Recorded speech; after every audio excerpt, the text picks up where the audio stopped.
You're listening to Zoom the TBT with Charge and Hayner.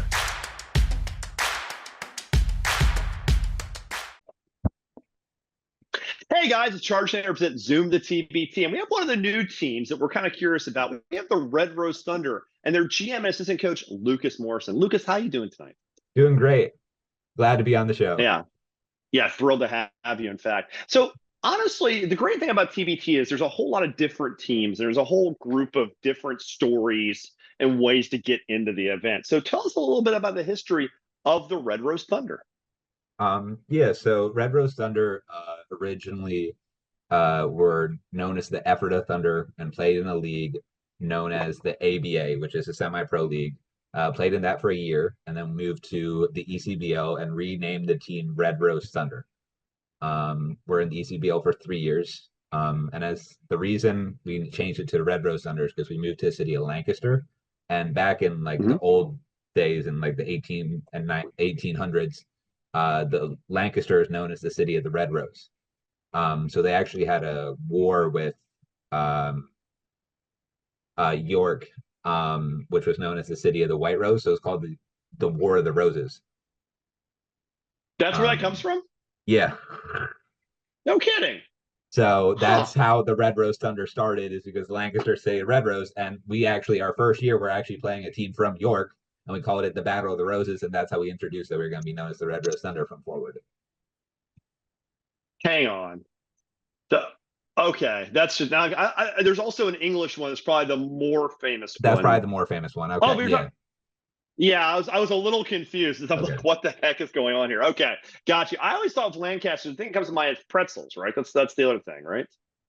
I am not sure. I would say okay. I would say yeah. I not into pretzels. We had a pretzel store as a sponsor 2 years ago, I think. But that's about it on my my Lancaster history lesson.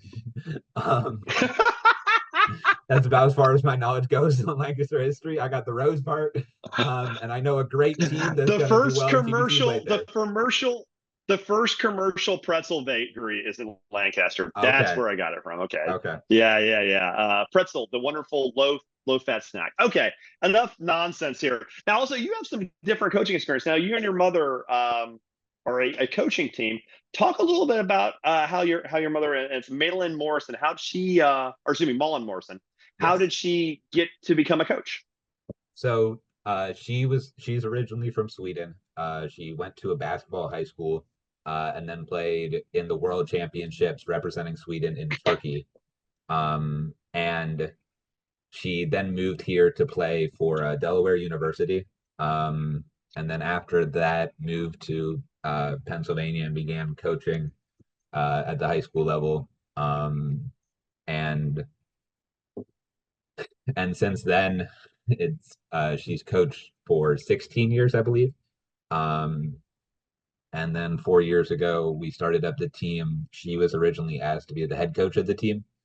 And then I kind of just tagged along, and then the owner had to step out, so we bought the team.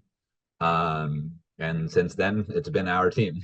So I love minor league basketball because the stories of those things, and the owner stepped out, but just bought the team because the owner just isn't there anymore. That's minor league basketball. Hey, where's the check coming from? I don't know. Yeah, basically. Yeah, so it's how close is semi-pro? How close is the movie Semi-Pro to actually a minor league basketball experience as a GM? Pretty high?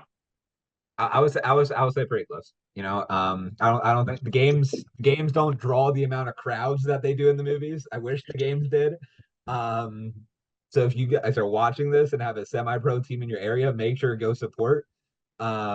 Especially in TBL, ECBL, anywhere. Those games are fun and they're cheaper to get into than paying $200 a ticket against an NBA game. Yeah, it's crazy. I got tickets recently to a game, and it was it cost it's like a mortgage now. I'm like, what the hell is going on? Okay, so you're right. I apologize. Go ahead. But no, minor league basketball has definitely grown. But I think just the story of going from an ABA team and then to an ECBL team for 3 years, and then truly taking this year off to focus hey, TBT, this is what we want to do. This is the next step. I think has been a really cool story because you don't Now I know there is one other ABA team in the field this year, Herkimer Originals. They were late. They were like, I think they were the last team added besides Yes. Carmen's crew. Yeah. And there's a few TBL teams, but other than that, there's not many minor league and obviously the primetime players back since the beginning. But there haven't been Chris many Thomas. other Yeah. yes, there haven't been many other minor league teams to make that jump. Yeah, Chris Thomas and the primetime players have a rich history. They're really missing this because they've got multiple wins. They were in this, I think, for 8 or 9 years, every year almost, and they came to play every year. So it's always a little disappointing they're not back. Yeah, minor league basketball stories are hilarious because, like, you'll see a team like, for example, the ABA becomes like the TBL, and all these different leagues happen, and it's always interesting to see where a team. Like, for example, I'm old enough to remember the CBA where, like, Isaiah Thomas bankrupted them and ruined them. But at some point, there were a lot of good teams in the middle of the country. And they were the first true sort of minor league where guys would try to get deals to get to the NBA. Like, the whole concept of becoming a CBA all-star to an NBA player is almost a dead path now with the rise of the G League. So it's kind of interesting to see that there's still grassroots basketball being played at a high level. Speaking of playing at a high level, so how did this team come together? You said he took a year off to prep for TBT from the ECBL. So how did that help your recruiting? So I think it definitely helped. We also played in the Brotherly Love Pro-Am for the last 2 years. They also have a team in TBT this year. So being in Philadelphia obviously helps with recruiting. And then we brought in our point guard, Maurice Watson, to the Pro-Am last year. And he was like from day one, like you're the captain, let's build this team around you. And then a couple months later, we brought in another captain, Marcus Kennedy, and he stayed home to play in the TBL with the team that I was helping coach, and my mom was helping coach. And he stayed to play with us. And having somebody that's home, that's played at a high level, that knows these high level professionals, that's in constant communication, definitely really helped. And then just gathering a few players from previous connections, whether for example, Scotty Lewis, who's on the roster, formerly played in the NBA. We knew his high school coach. So his high school coach reached out and actually asked us, like, what are you guys still missing? And we said, like a 2-3. He's like, I got a perfect guy. And my mom actually sent me like Scotty Lewis's Instagram page. She's like, would you want him? I'm like, yeah, but I don't think he's gonna play with us. Like he just got drafted to the league like 2 years ago. And then I found out that we're connected to his high school coach and went from there. So little things like that you would never think would be possible are possible because of the name and the brand that TBT has built over the last 10, 11 years. You have 7'1". You have 7'1" Ryan Richards, who's the only player drafted from the UK in the 2010 decade. He also won the tournament before with Overseas Elite in 2016. I did not remember he was part of one of those OE teams. The only true dynasty TBT has ever had. So far. That's pretty cool. Yeah. So whoa, there we go. Yeah, that's the kind of attitude I like to hear from people. There we go. That's the kind of attitude we want here.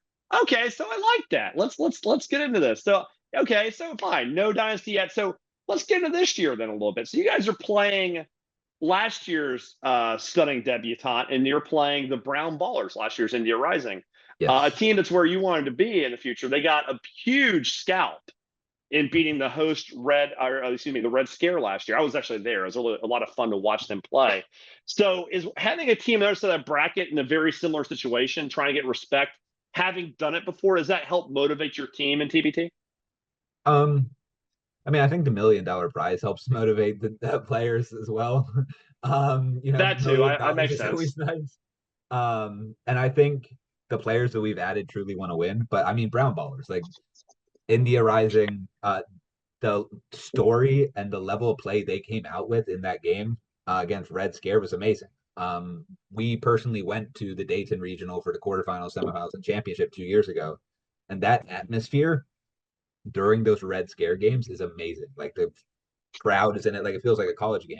To come in, have the whole building against you, and win as an 8 seed is amazing. I mean, it's a lot of fun to have watched that. So yeah. I think. So go ahead. But I think it'll be a very competitive game. And I think the reason India Rising won was because of how hard they worked. They really wanted it. Definitely. So that'll be a fun matchup. But yeah, and then you have Cincinnati after that for the winner. Well, I mean, if they get past the first round game, nothing's guaranteed in life. So who knows? Yes. Well, you most likely. I mean, I just most likely. I don't know. I just interviewed before we did this interview. I just interviewed about Billions, who was their first round opponent and potentially your second round, and they're very ready to go. Like I asked them about Cincinnati. They're like, yeah, we're good. I was like, all right. Like they're fine. They're Broner's a big deal with them. Like, they basically he likes to talk shit, so they're gonna be fine. I think so. It could be a lot of anarchy. In fact, this entire region I'm looking at the bracket now. You guys play Brown Ballers as the 4-5 game. The 1-8, you got Natty and you got about Billions. The other side, you got Gibson, Dream, and you got Zip 'em Up and BC Takeover. And Takeover has one of my favorite players, and Chris Crawford from Memphis. They just added. So like with the two top teams being probably a little more known than the bottom teams, but not maybe dominant to the point of being a complete problem. Like, what do you think the odds are for complete and utter anarchy in Cincinnati this summer? I think Cincinnati, first off, I think Cincinnati is one of the best TBT teams in this tournament. I mean, you look at we're really good friends with the president of basketball operations over at the Delaware Bluecoats, where Jerron Cumberland played this last season. So we are at a lot of games, helping out, different things like that. And watching Jerron play in the G League, I'm like, I want this guy. Like, I want him. And then we find out, crap, we have to play against him. It's a very different situation. He'd be great on our team. Oh, crap, never mind. Yeah. But this is what I'll say. I think the Red Rose Thunder match up the best against Nasty Natty out of any other team in the entire region, including Zip 'em Up. That's your pull quote for this show. Red Rose Thunder matchup of Nasty Natty better than any other region. That's the quote we're going to take from this. That's confidence right there. You got to get there first. You got to beat the Brown Ballers. Oh yes, and it's going to be a tough game. You can ask Dayton. You can ask Dayton how easy that is. They didn't do it last year, so. But honestly, they would have probably won a couple more games, except for the fact their best player had a commitment in a TBL and had to go. I mean, they probably would have gone a couple rounds, actually. Okay, so you said your goal was to get this team into TBT. Like, you took a whole year off from the least to do it. What about TBT to you makes this such a valuable thing to participate in? I think when we joined the ECBL, talked to Chris Thomas, and he told us about primetime being in TBT. So that was kind of like our first introduction to it. And I'm like, this is like a cool event, great getting all these teams together, a chance to win money and giving these players an opportunity. And then we went 2 years ago to the tournament. And like I said, in Dayton, we went to also the West Virginia regional when it was in Charleston. Yeah. And the atmosphere for those games and the opportunities that those players get after, like, we watched Walter Williams. He played with Team Fully Loaded in the West Virginia regional. And I think he was playing the ECBL the year before, and then he had 20 points in TBT and got like a guaranteed contract overseas, and now he's been overseas for the last 3 seasons. Yeah, so that's the type of thing. I was there. That's a great region. Oh yeah, and that's the thing that TBT can provide. And like the fact that a former minor league team can go against a team compiled from all players against India, to have a chance to go against an alumni team or a team composed by a boxer. Where else do you see that? If you look at India Rising, they had an orthopedic surgeon hitting threes last year for them. What other tournament can you say that about that has high level basketball players like NBA guys and orthopedic surgeons? Yeah, no, absolutely. I mean, like, they've gotten rid of the tagline, which I always kind of mourn, because that was part of the reason I got in this, was my love for the event is back when the tagline was still your team's your tournament, as in, like, basically any group of bozos has a chance, which I always thought was a great concept. Like, oh, there's former NBA guys. Also, there's a YMCA team. Let's see what happens. And like the idea of that is still somewhat alive. And I find that kind of hilarious. Like, because, you play 100 games, the YMCA bozos lose 99 of them. They do. But one magical moment, one guy gets hot, one guy twists a knee. Next thing you know, all hell breaks loose. And then, like, that's why you watch the games. Every year, something insane happens in this event, which makes it probably the premier thing of basketball isn't just the stakes, which is great, but it's just the insanity that happens in these early rounds, much like any knockout tournament. Okay, so real quick, also, like, we're talking about minor league basketball being kind of a tough sell. This is an expensive event. You gotta get guys in, you gotta get travel, you got all this stuff. Are there any sponsors you'd like to thank? So I like to make sure people have a chance to thank their sponsors this year. Oh yeah, I would say two main ones. We have Porter Pools and Spas, actually from West Virginia. They're located about 3 hours from Cincinnati. They are a pool and a hot tub store. They can fix pools, hot tubs, and then they also sell pools, hot tubs, and supplies. And then we actually have Limelight H2O, which is a water beverage, a hydration company with real artisan well water. So it's healthier for your body. It tastes better. We just I'm a big believer in healthy drinks myself, obviously. But no, we just got our first case this weekend, and I can definitely taste the difference. Not just saying that as a sponsored thing, but definitely make sure to check out Limelight H2O. They come in like 34-ounce water bottles, and I drank it like it was 8 ounces. It tasted good and it went down really well. So I think they're bringing like 20 to 25 people to the event to cheer us on in Cincinnati. So they'll be there. They'll be loud with water bottles. They're supplying the whole team with water for the tournament. Okay, that's not bad. No. Skyline Chili, pro or con? Oh, pro. You can't be in Cincinnati and not go. Oh my God, this is the worst interview part ever. Really? You're the first person who's ever said that. We've asked millions of people this question. They're always like, Skyline Chili. No. You're pro Skyline Chili. I never had it, but Jason Kelsey says good, so I trust Jason Kelsey. Okay. Okay, I don't trust him at all in this one. I'm sure he's a trustworthy person, but I think he's been brainwashed. Okay, so hey, it's not often you get to have mother-son day at a basketball court. What's it like coaching with your mom? It's great. To have this experience and really grow up, because now I'm listed as GM assistant coach. So I do a little bit of both. I'll be the youngest general manager in the tournament ever. So I'm just 20. I just turned 20 in May. You can't even drink yet. I know. legally. I'm sure you can, but. So when we started this team, I was 15. So I had just started high school, and I'm running a semi-pro basketball team. What do you want to do when you grow up, young man? So this is taking us so far. And I like to say minor league basketball is like my high school. My goal is for TBT to be my college. So go 4 years in TBT, win 3 of them, and then my goal is to win a couple of championships as a general manager in the NBA. So.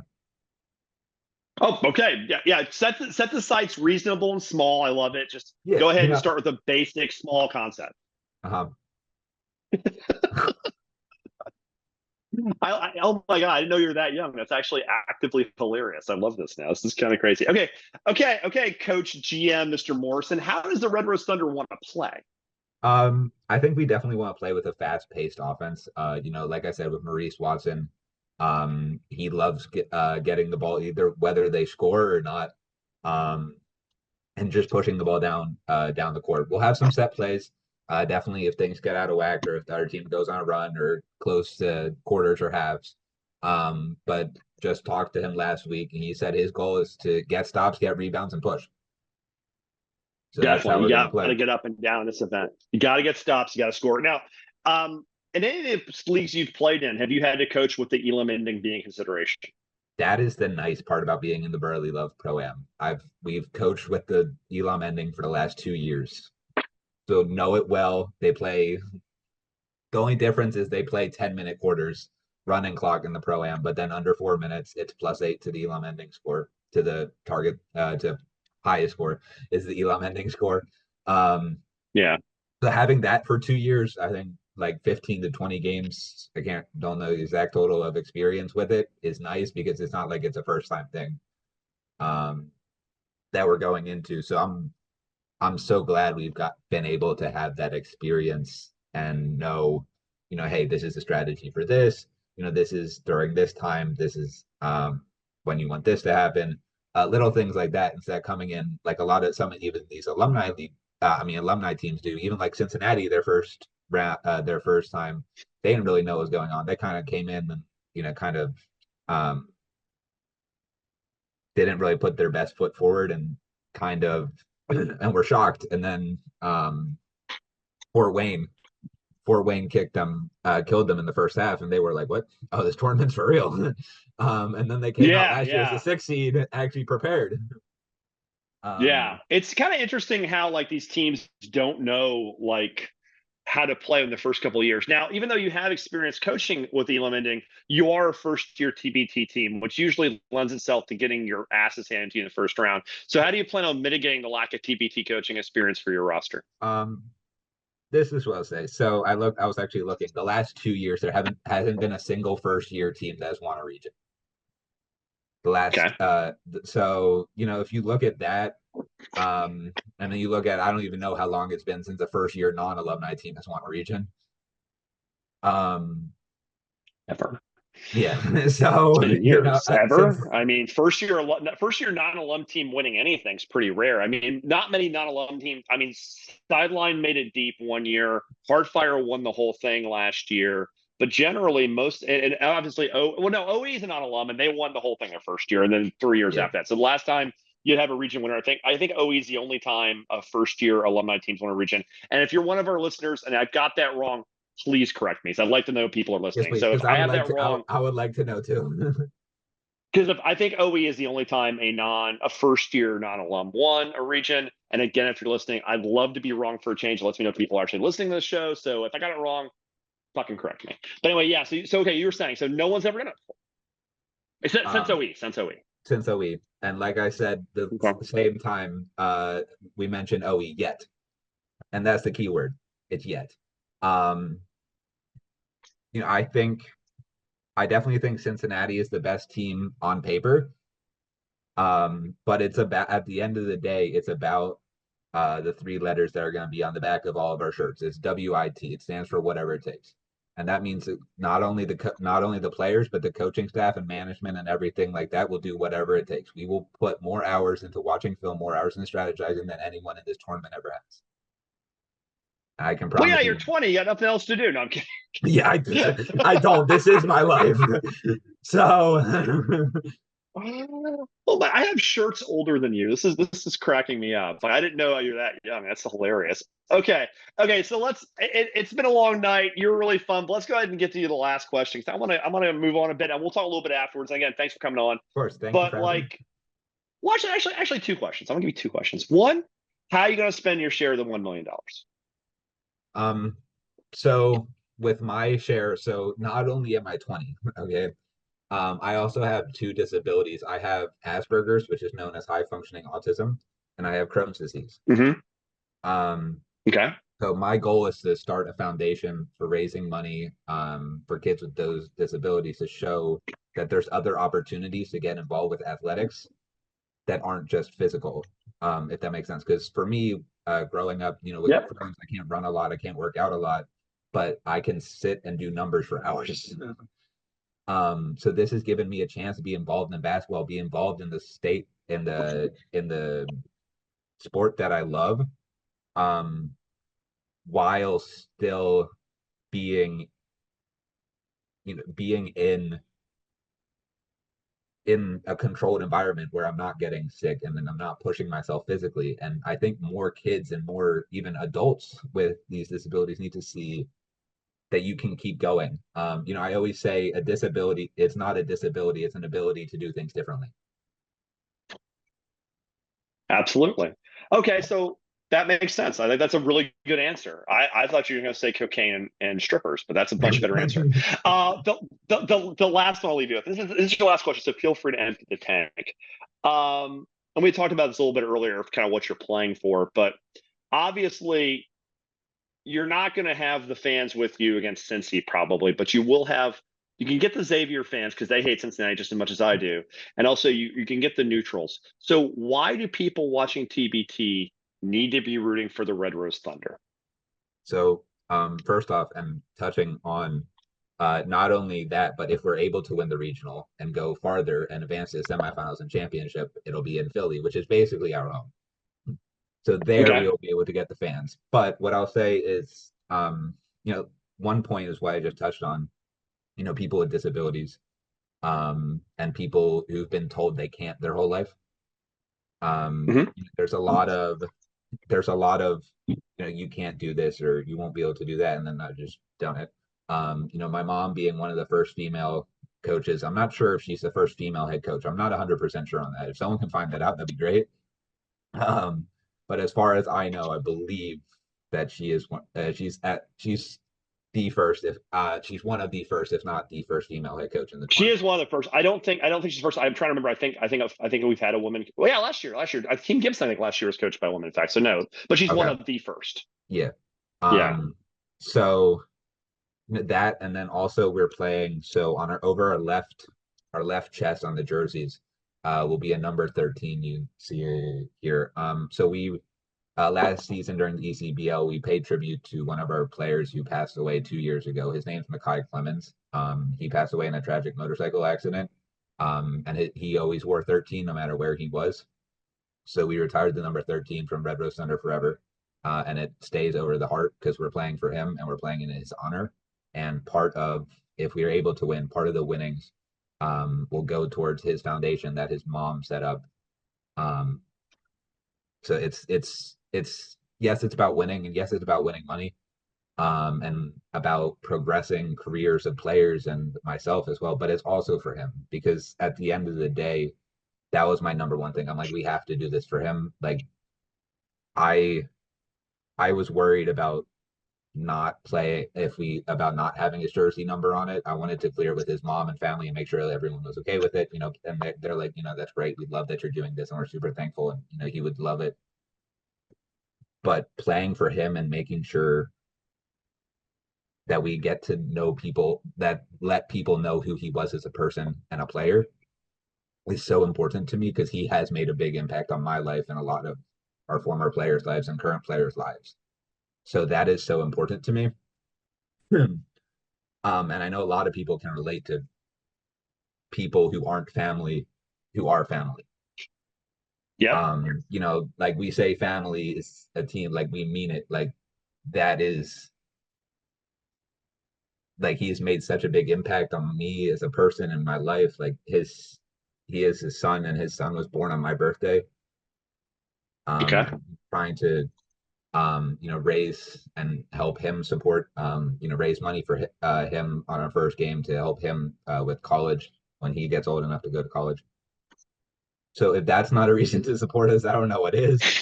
But like, this isn't like a publicity thing, like, hey, support us, we're doing this. Like, we're doing this because we truly care about him and his legacy and his family. And that's what's truly important to us.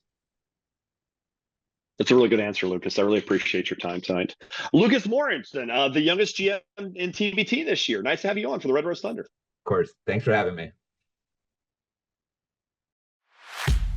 Hope you enjoyed listening to Zoom the TBT with Charge and Hainer. Subscribe to YouTube, follow on Twitter, and give us your money.